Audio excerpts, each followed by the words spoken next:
Bienvenidos al informativo económico de Deutsche Welle. Empezamos en Estados Unidos, donde la inflación sorprendió este martes al retraerse hasta el 2,3% interanual, según los datos del Departamento de Trabajo en Washington. Es una décima porcentual menos que el dato de marzo y es el tercer mes consecutivo de caída de la inflación, que llegó a alcanzar el 3% anual en enero pasado. La reducción de los precios de la energía explica en buena parte la retracción del índice, además de la baja en alimentos.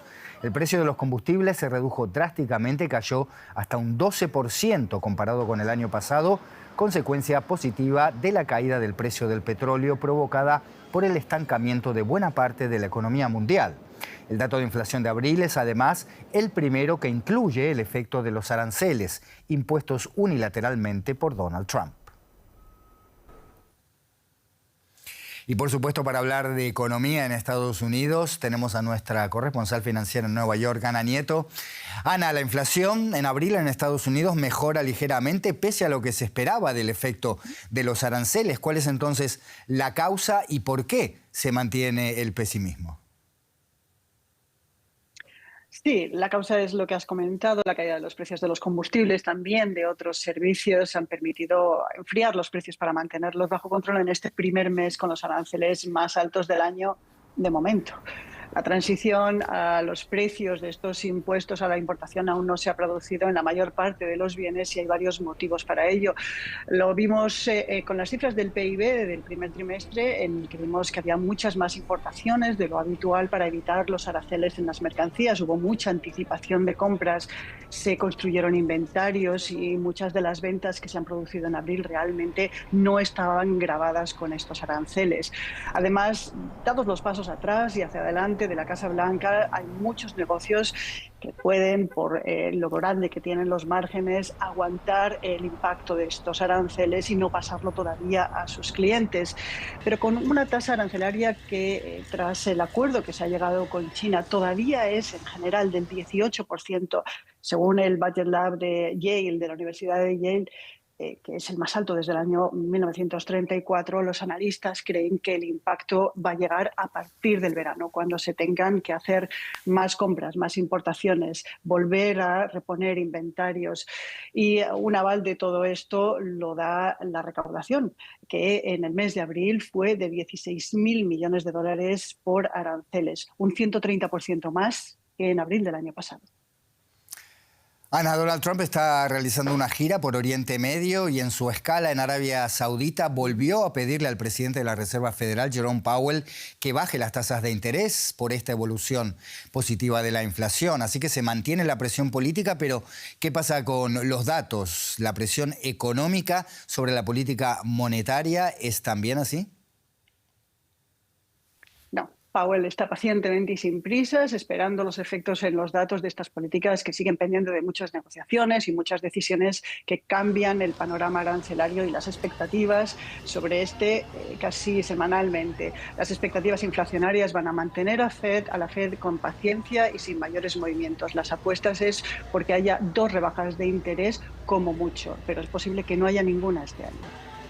Ana Nieto, en Nueva York, gracias por estas informaciones. Hasta la próxima. Gracias.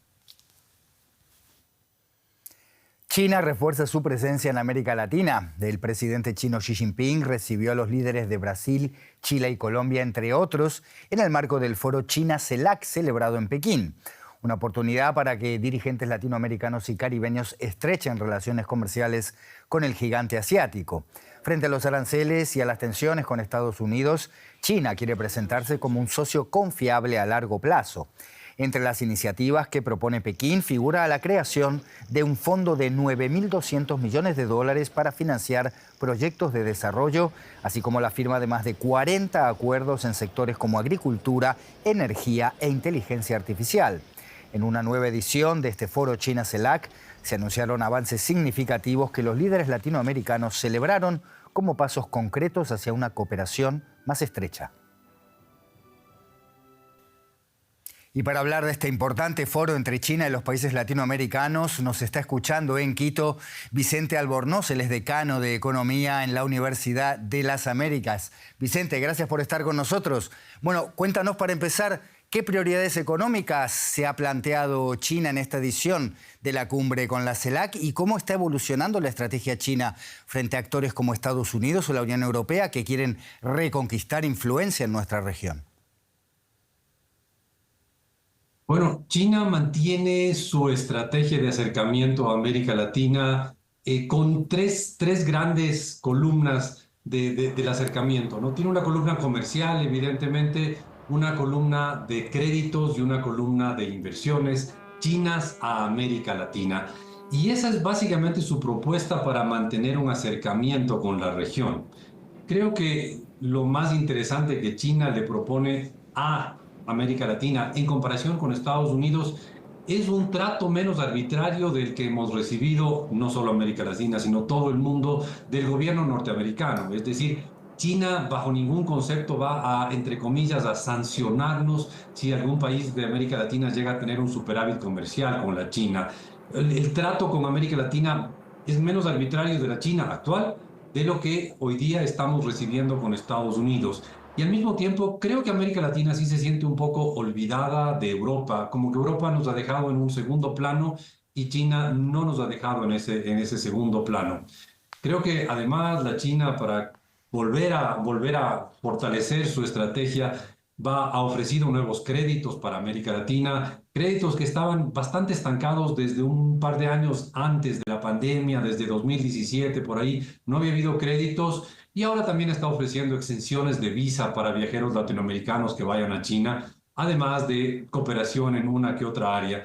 Creo que en eso la China está tratando de reconquistar a América Latina o de conquistar a América Latina y un poco ganarle la partida, sobre todo a Estados Unidos.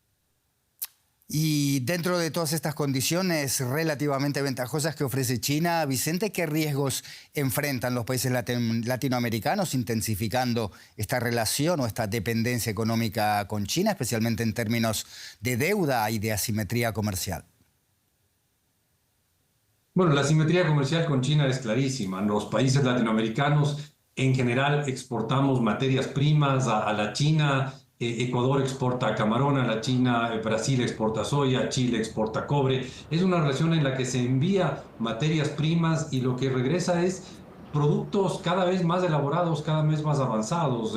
Hoy vehículos eléctricos, paneles solares, eso es lo que América Latina está importando de la China. Entonces, la asimetría comercial entre América Latina y la China es evidente, es clarísima y probablemente esté creciendo. Creo que ante eso no hay otra cosa que hacer que adaptarse a esa asimetría. Yo no veo un espacio para cambiar esa asimetría comercial. Y claro, el concentrarnos en la China lleva los clásicos riesgos de la concentración comercial en un solo cliente. Es decir, si ese cliente está bien, nuestras exportaciones van a estar bien. Si ese cliente está mal, nuestras exportaciones se verían con problemas. Pero, digamos, América Latina ha pasado de tener en su gran mayoría a Estados Unidos como su principal cliente, a tener a la China como su principal cliente. Sobre todo los países de América del Sur, Chile, Brasil, Argentina, son los que más tienen una relación más cercana de comercio con la China, y la China es su principal socio comercial. Vicente Albornoz, decano de Economía en la Universidad de las Américas en Quito, muchas gracias por esta conversación. Hasta cualquier momento. Encantado, un gusto. En Dinamarca se ha puesto en funcionamiento este martes la primera planta proveedora de e-metanol. La empresa naviera Maersk va a utilizar estos combustibles para reducir sus emisiones de gases de efecto invernadero en su flota. La firma busca frenéticamente fuentes de energía renovables como medidas tendientes a reducir sus emisiones de carbono para cumplir los objetivos de 2040. Un barco carguero del consorcio Møller-Maersk atraca junto a la ciudad danesa de Aabenraa. Aquí repostará sus tanques con e-metanol, procedente de la primera planta proveedora en el mundo de este compuesto. Es operada por la empresa danesa European Energy y la japonesa Mitsui. Casi el 3% de las emisiones de gases de efecto invernadero en el mundo son emitidas por barcos debido a que usamos combustibles fósiles. Por tanto, la industria contribuye mucho al cambio climático. En AP Møller-Maersk Buscamos lograr cero emisiones para 2040 y hoy estamos dando un gran paso en esa dirección. Se espera que esta nueva planta produzca 53 millones de litros de e-metanol por año. Justo al lado de la planta se encuentra el parque solar más grande del norte de Europa. La energía obtenida aquí se combina con dióxido de carbono capturado y con hidrógeno verde. Así se produce un e-metanol con una huella de carbono un 97% menor que la de los carburantes fósiles. El proyecto ayudará a disminuir las emisiones contaminantes de industrias que demandan grandes cantidades de energía eléctrica. Pronto podría extenderse a otras regiones.